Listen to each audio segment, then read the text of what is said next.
How to lose body fat without tracking calories. So first, to get out of the way, tracking calories, even if you don't want to stay there permanently, is very good as a way of educating yourself about what is in food. For example, like peanuts, small serving, very calorie dense. Certain fruits, if you know, bananas, they vary in size, they vary in calories, and so forth.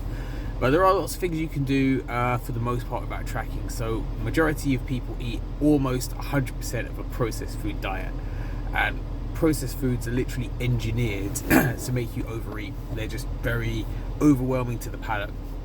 So if we was to actually just cut out all processed foods as a first step, most people would, as a consequence, eat less calories and lean out. Number 2 is going to be protein from whole natural foods. So protein and fat are the 2 essential macronutrients your body needs to not starve.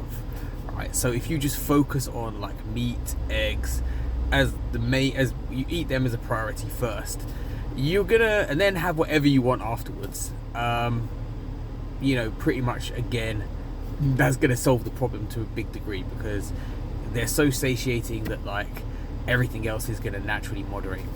There are other things you can do. So a lot of people are distracted when they eat. So they're on their phone, they're watching YouTube, they're watching TV, and they're just mindlessly chomping. So just simply being present when you're eating helps enormously. So just like without any kind of distractions, just think about what you're doing. Don't just mindlessly, just shovel food.